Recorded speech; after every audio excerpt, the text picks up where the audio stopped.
په مخ د ځمکه باندې الله رب العزت مختلف قسم مخلوقات پیدا کړي دي،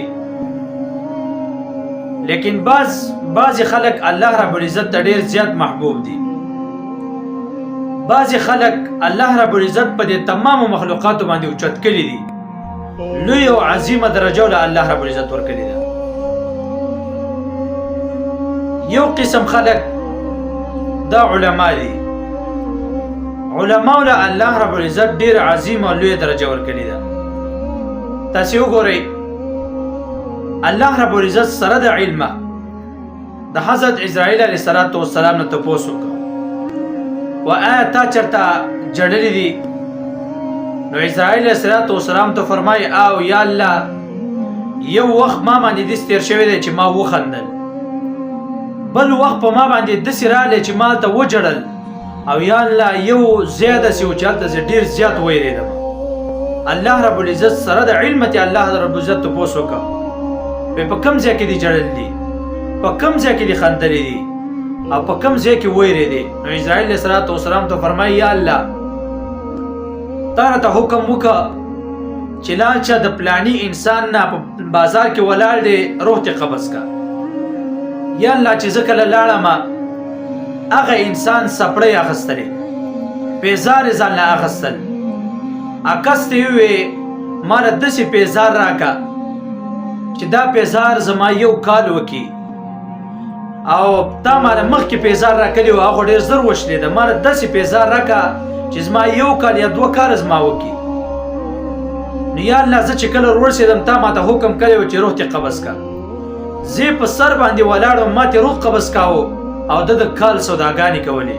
نو یا الله ماله خندا راله چې دې قمقل دې احمق او دې بیوقوفه انسان ته وګوره، د مرګ پرشته د مرګ په سر باندې ولاړ دی او دا د کال او د ورځو او د 2 کالو سوداګانې کوي. یا الله په دغه ځای کې ما وخندل. بیا ته الله رب العزت سره د علم ته پوسو کوي په جړلې دي په کوم ځای کې دي.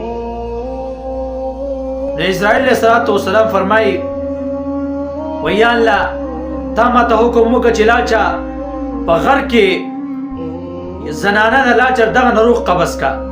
یا الله چې ذکر لاله ما دغه زنانه په خېټه باندې حملو او په دغه وخت کې د بچی کې ده. یا الله زال ته ورسېدم زه حیرانم چې اوس د دې نه روح قبض کما دې بچیم پیدا کی غرمو. خو به هر حال چې کله دې بچی دنه پیدا شر دې زنانه نه، نو بیا مار دې زنانه نه روح قبض کړ. دغه ماشوم په غر کې پاتې شي یوازې، دغه ماشوم جړل. یا الله زم په جړا شوم ما مو جړل چې دې ماشوم تربیت په څوک کوي. یا الله په دغه ځای کې مې ډېر وجړل. بیا ته الله رب العزت سره د علم ته پوسوکا ویریدل په کوم ځای کې.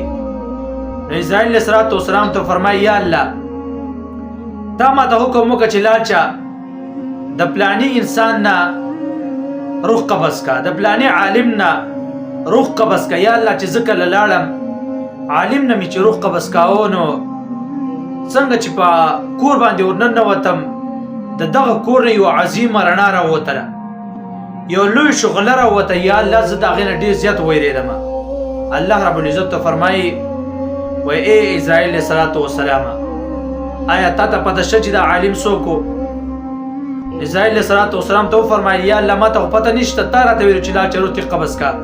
الله رب العزت ته فرمایي وایي دا هغه انسان هغه ماشوم چې د کمې زنانه نه تا په غر کې روح قبض کو، هغه ماشوم پاتې شه. د هغه ماشوم تربیت الله رب العزت فرمایي ما وکړه، دومره لوی عالم مې ته جوړ کړ. د علماء دومره لوی فراست الله رب العزت ورکړي. ځکه چې اسرائیل علیه السلام فرمایي چې کور ته ورننوتم نو د کور نه یو عظیمه رڼا راوته، یو عظیمه شغلت راوته، زه د هغې نه ویرېدم. نو بعضې خلک داسې چې هغوی له الله رب العزت ډېره لویه درجه ورکړي، لیکن عالم چې عالم یې په خپل علم عملي، د قیامت په ورځ به دا عالم د دومره لوی او د دومره ډېرو خلکو شفاعت کوي چې اگر چې د اسمان د ستورو مونږ ولیني. دا د عالم برکت دی.